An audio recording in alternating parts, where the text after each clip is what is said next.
Cristo nos unió. Cristo nos unió. Cristo es el pastor del rebaño. Él dijo, yo soy el buen pastor. Y Él da su vida por sus ovejas. ¿Y qué pasa cuando una oveja se pierde? No se puede subir. Cuando una oveja se pierde.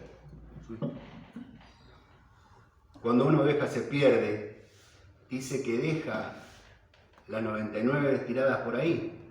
No, las pone en el redil y va en busca de aquella perdida. Y así éramos nosotros, nos hemos perdido por ahí.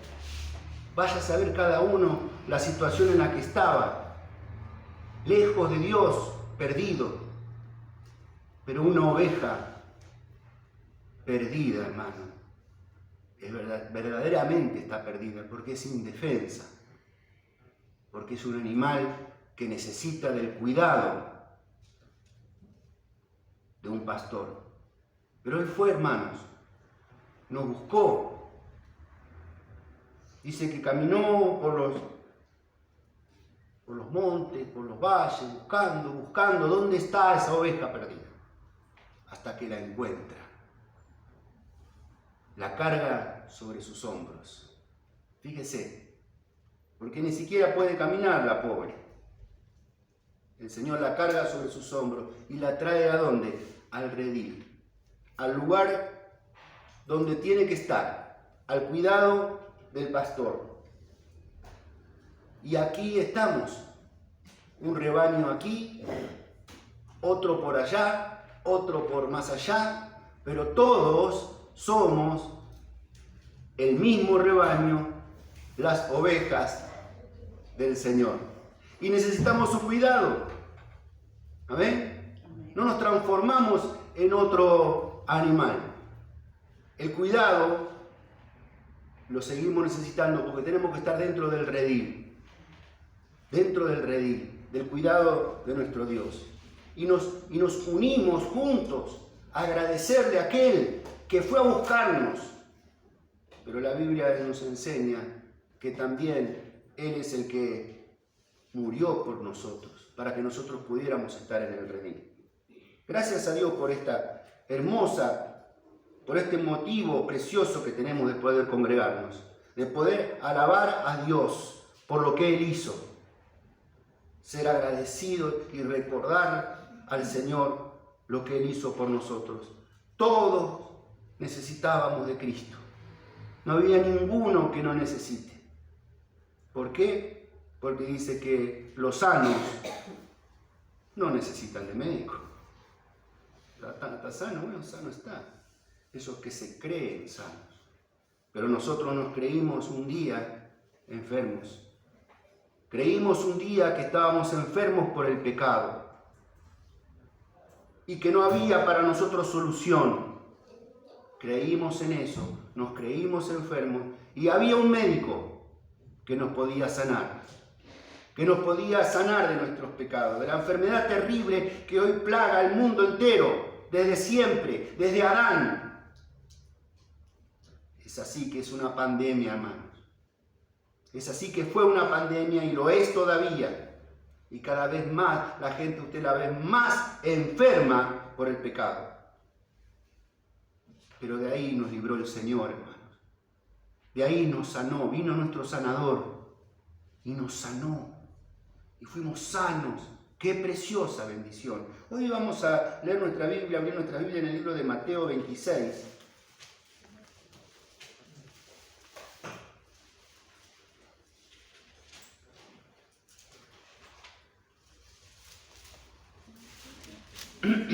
Ayer algo de esto tocábamos con los adolescentes.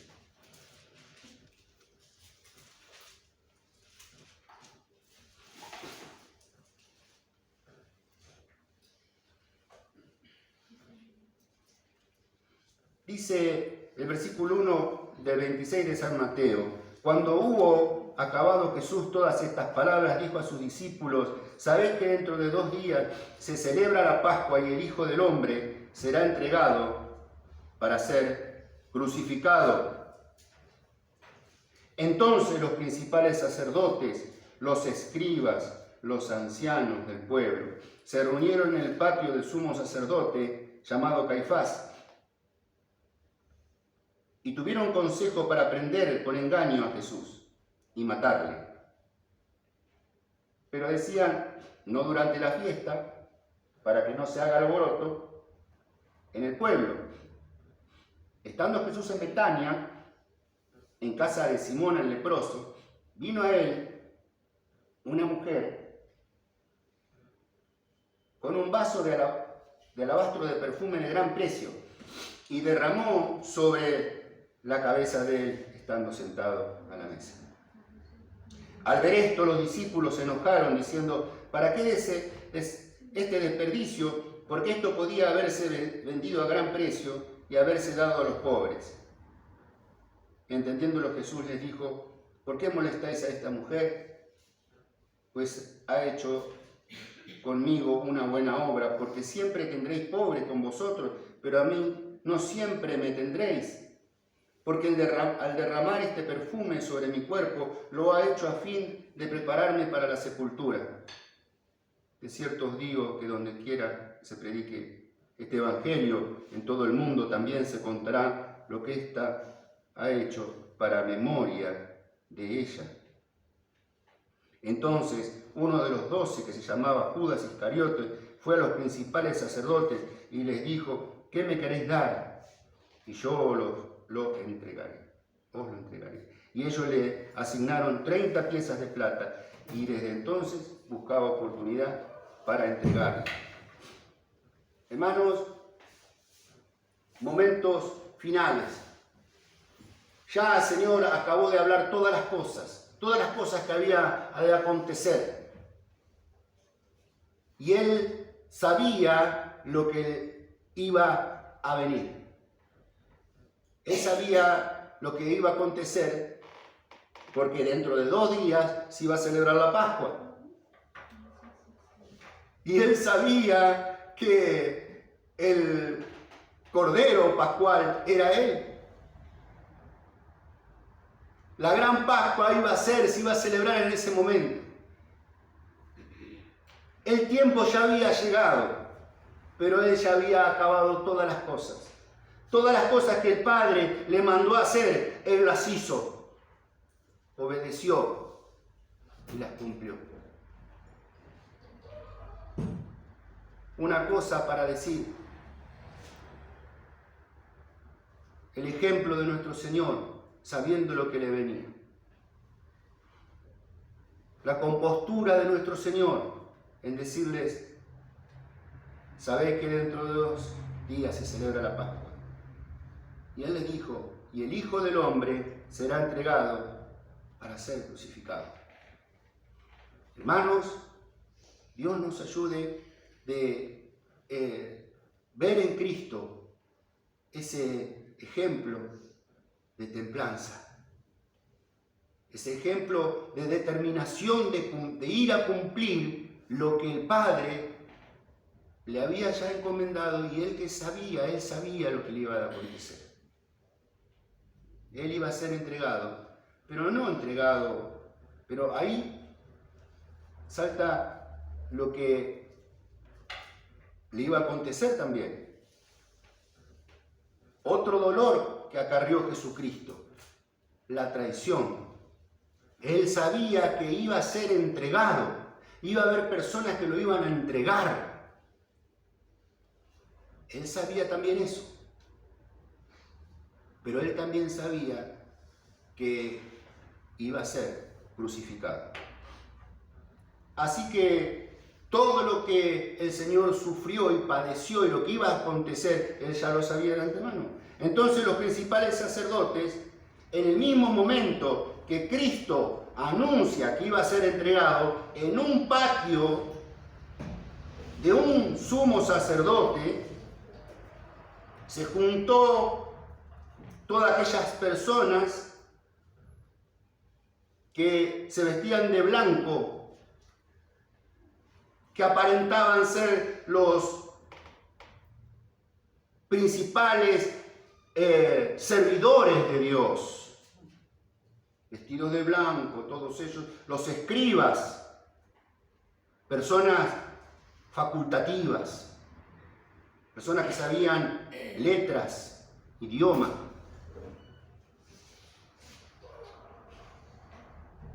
Los más ancianos, los conocedores, los que tenían experiencia.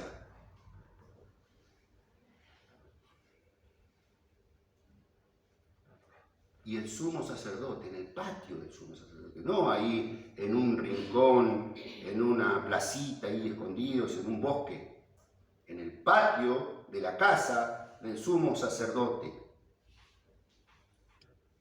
Ahí se reunieron la élite de la religiosidad, la élite de la religión judía.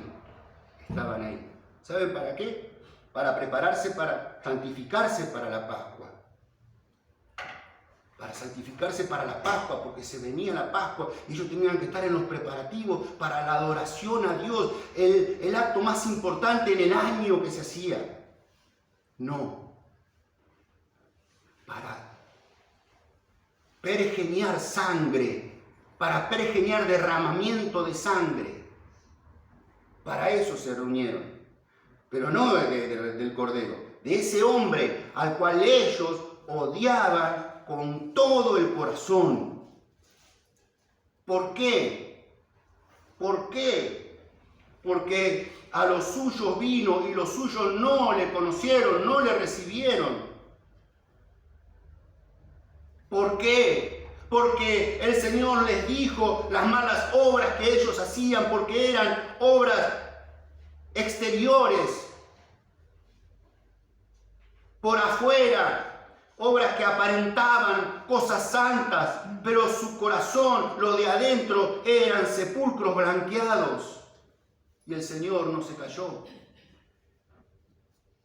No fue contemplativo en ese sentido. Porque verdaderamente ellos eran hijos de su Padre. Ellos eran hijos de Satanás. Y en este caso,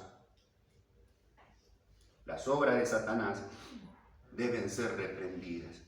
Hablábamos el viernes con los jóvenes también del tema de resaltar cuando el diablo está ahí detrás, escondido. Reprender al diablo, dice la Biblia, y de vosotros huirá. En este caso, ellos, toda esta gente, los más espirituales de Israel, tuvieron un consejo. Qué lindo consejo, un consejo. Todos, se aunaron en un solo consejo. El consejo era muy lindo, muy bueno. Seguimos con esta forma de decir. No era muy bueno. Era lo peor que el hombre pudo hacer a Dios. Era el consejo más terrible que el hombre jamás hubiese hecho. Era matar al propio Dios. Pues acá dice que ellos, el consejo era prender con engaño a Jesús. Qué santos que eran. Ya desde la antigüedad, no, ya estaban en las leyes de Moisés, no hacer engaño, no hacer pesas falsas, no mentir. Eso era una cosa principal, y aparte la mentira formaba parte de un pecado terrible. Nosotros vemos en el Nuevo Testamento quién es el padre de la mentira. Engañar, algo terriblemente feo, horrible para Dios. El engaño, la mentira. El padre de la mentira es Satanás. Y ellos esta gente quería hacerlo por ese lado, porque por otro no podían por la verdad, no podían por las buenas, porque no le encontraron nada le encontraron a Jesús. Y Jesús le dijo: ¿por cuáles de las buenas obras que hice me hacéis esto? No le encontraron nada. Y nadie tuvo un parate, toda esta gente, nadie levantó la mano y digamos: che, ¿será que no tenemos que hacerlo por alguna cosa buena, por algo que le encontremos verdaderamente? No, porque ya lo habían intentado. Le habían mandado gente para engañarlo. Lo atosigaban para que caiga Jesús. Y Jesús le respondía con toda sabiduría y ellos se sorprendían. Le decían: a ver, Señor, ¿es justo dar tributo al César? Y le querían ahí a ver qué decía. Dame una moneda. ¿De quién es la cara de la moneda? ¿De César? Bueno, dar a César lo que es del César y dar a Dios lo que es de Dios. Y se sorprendían, no le podían encontrar. Cuando le vinieron, hermano, ahí a decir: a ver, esta mujer fue sorprendida en el mismo adulterio.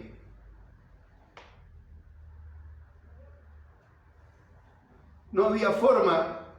No hace acordar a Salomón cuando le trajeron dos mujeres de mala vida, le trajeron ahí un niño y una le dijo al otro: el otro niño se murió, pero este es mi niño. Y la otra decía: no, es mío. Y se disputaban: no, es mío, no, el de ella se murió, el mío. Entonces le dijo Salomón: bueno, ella dice que es de ella y ella dice que es de ella. Tráeme una espada. Y le dijo: partan al niño a la mitad, denle la mitad a una y denle la otra mitad del niño a la otra. Dice que el interior de la madre, dice que de la madre verdadera, ahí se estrujó su vientre de aquel que había dado a luz y había estado amamantando una noche antes. No, Señor, no, Señor, no, désenla a ella, désenla a ella.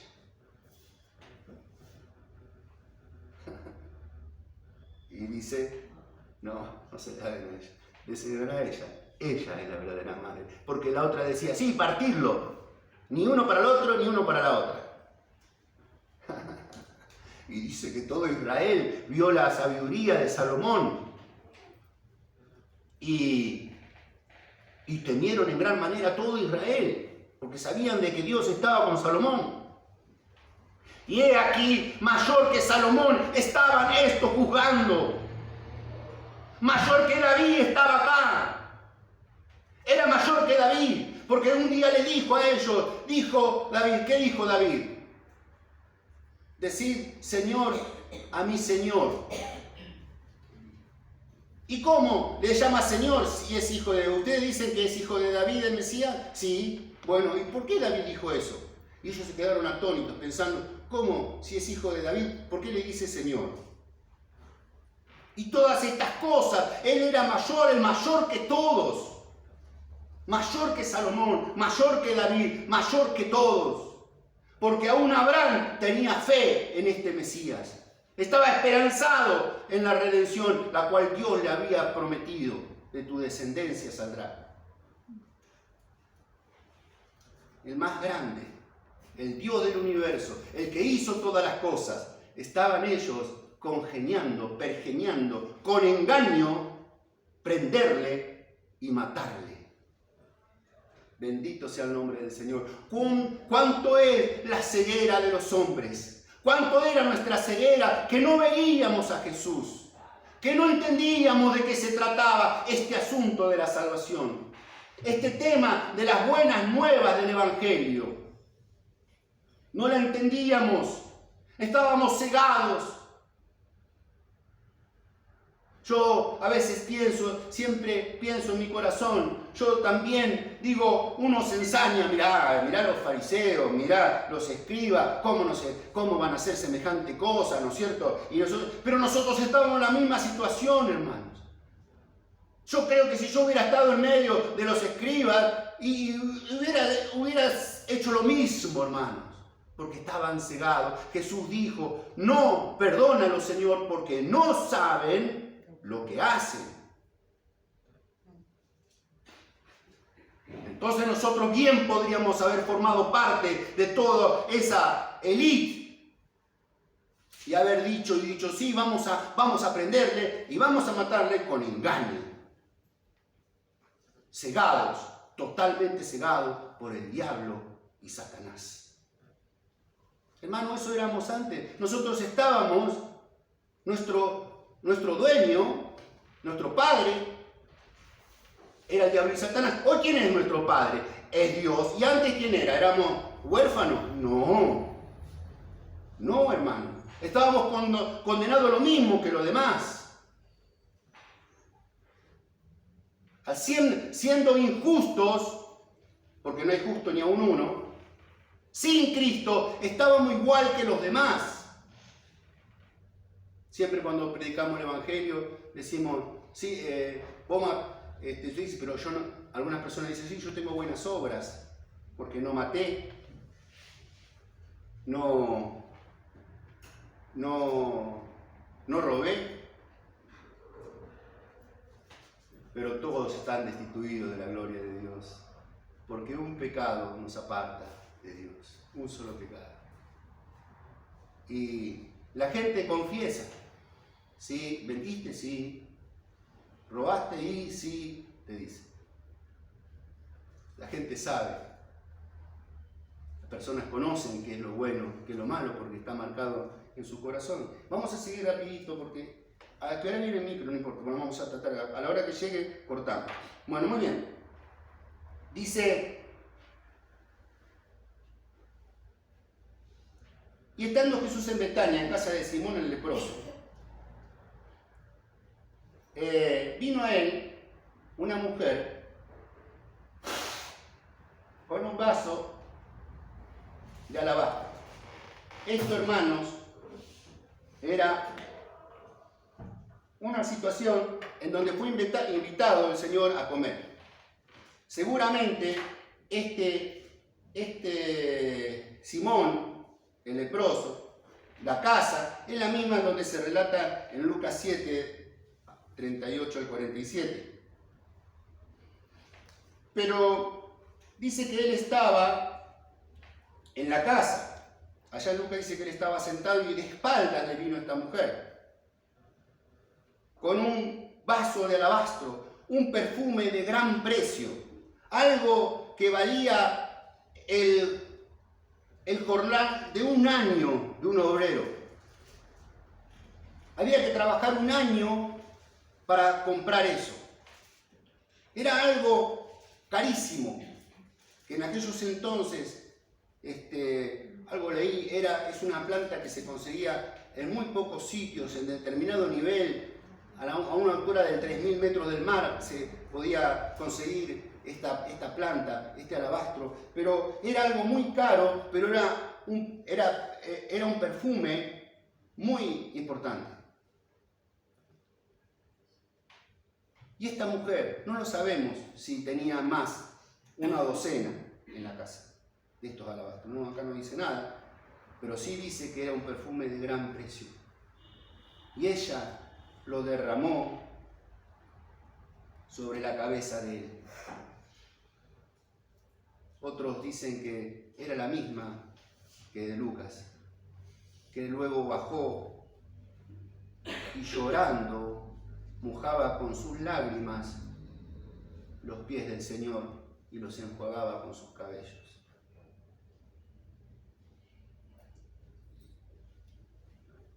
Pero acá lo importante es cuán diseminado están los pensamientos de algunos. Mientras esta mujer lo único que pensaba es en alabar, honrar, ungir al ungido con este perfume, derramar su corazón en agradecimiento al Señor, al Mesías. Ella tenía la fe de que este era el Mesías. Ella había creído en el Mesías y derramó esto sobre él que era de gran precio, de mucho valor. Otros estaban dispersos. Otros estaban pensando, ¿qué está haciendo esta mujer? ¿Qué es lo que hizo? Es una locura. ¿Cómo va a hacer semejante cosa? Estaban dispersos. Ahí estaba el Hijo de Dios. Bendito sea el nombre del Señor. El que fundó los cielos y la tierra. El que le dijo a la tormenta, detente, y la tormenta cesó. El que le dijo a la jovencita, levántate, y se levantó, estaba muerta. El que hizo parar, ahí vio que la viuda, el único hijo que tenía, paren, y resucitó el joven. Aquel que con una voz de lejos dijo quitar la piedra y dijo, Lázaro, ven fuera, y el que estaba muerto se levantó, atado los pies y las manos con vendas. Estaba ahí sentado, y una mujer le derrama un perfume de gran precio, y lo primero que hacen es decir, pero ¿qué está haciendo esta mujer? Qué desconcentración, ¿no es cierto? Qué manera tan superficial de ver las cosas. Nuestra concentración del cristiano es servir a Cristo y darle lo mejor, tratar de estar ahí cerca de Cristo, ungirle con lo mejor que tengamos, darle lo mejor de nuestra vida, estar ahí a los pies del Señor llorando, diciendo gracias Señor por tanto que has hecho por mí. Amén. Gloria al Señor. Ese es nuestro lugar. No estar con la mente en otras partes, pensando en esto, en lo otro, concentrarnos en el servicio y en la adoración a nuestro Dios. Esa es la posición que nos corresponde. Y esta mujer estaba haciendo lo que todo el mundo tendría que estar haciendo. Los fariseos, los escribas, todos tendrían que estar ahí adorando a nuestro Dios. Pero ese no era el plan, claro que sí. Claro que no era el plan ese. El plan era otro. El plan no era ungir al Señor por rey. Y cuando se le acercaron a él para levantarlo como rey, él no quiso y se escabulló y se fue, se esquivaba, porque no era el plan. El plan ya estaba establecido. ¿Para qué, hermano? Para la salvación de todo el mundo, porque de tal manera amó Dios al mundo que ha dado su vida a su Hijo, su primogénito, por nosotros, hermano. Hay un punto. Primero voy a contar un testimonio. Dice que el pastor Steven Lawson escribe que en un libro que había un pastor que fue al extranjero y tomó un tour turístico. Y en eso lo llevaron a un templo de Buda. Entonces, el guía lo iba paseando y el pastor miraba, le sorprendía la riqueza que había en cada adorno, en los pisos, en las paredes, en las columnas, en los santuarios, la cantidad de cosas preciosas, de valor, de terminación, el oro que había ahí. Y entonces lo abrumó semejante fastuosidad para el templo de Buda. Dice que el pastor le pregunta al guía turístico, dice, ¿y en cuánto está evaluado esto? ¿Cuánto salió a hacer esto? Y el hombre le dice, ¿qué? ¿Cuánto costó esto? Usted me ofende. ¿Cómo cuánto costó esto? Le dijo, no hay nada demasiado bueno para Buda. No importa. Es Buda. No importa, ¿qué importa? Todo, no hay nada demasiado bueno. Y nuestra adoración y nuestro servicio. No hay nada demasiado bueno para nuestro Señor, hermanos. No hay nada que podamos ser demasiado bueno para Dios. Somos siempre, nos constituimos en insuficientes. Si alguito hacemos, Señor, gracias. Pero sabe que yo soy flaco e insuficiente. Si alguito se hace, Señor, acá está esto para ti. Pero perdóname, porque yo sé que nada es suficiente para ti. Porque todo te mereces tú. No hay nada suficiente para ti. Hermanos, la posición de los cristianos era dar la vida por Cristo. Cuando Cristo dijo, el que me sigue, tome su cruz, se refería, hermano, literalmente, en cualquier momento ustedes van a morir como yo morí. Y el Señor Jesús fue aquel ejemplo por lo cual todos sus seguidores estaban dispuestos a morir por causa del Evangelio. Hoy en día hay países en donde, hermanos, literalmente se persigue a los evangélicos, a los cristianos, y se los encarcela, en muchos casos se los mata también. Hermanos, todos los seguidores de Cristo estuvieron dispuestos a morir. Y cuando los mataban, como lo mataron a Jacobo, y cayó bien al pueblo, se arremetían peor, con dureza, perseguían las casas. Uno de esos era Saulo, perseguía, tomaba cartas las autoridades para poder perseguir a las familias y encarcelarlas. Este Pablo era el que daba fe que todo estaba bien cuando apedreaban a Esteban. Los discípulos de Cristo no solo dieron su frasco de alabastro, sino dieron sus vidas para el servicio del Señor. Porque sabían en quién habían creído. Hermanos, Dios nos alcance de su gracia. Dios nos ayude, porque dice que Jesús dijo que en todo lugar donde se predicase el Evangelio se iba a contar el hecho de esta mujer. Y la entrega y el amor que expresó esta mujer. Así que Dios nos ayude y nos guíe para que nuestro servicio al Señor sea un servicio de amor, amén, un servicio de gratitud a aquel que nos amó.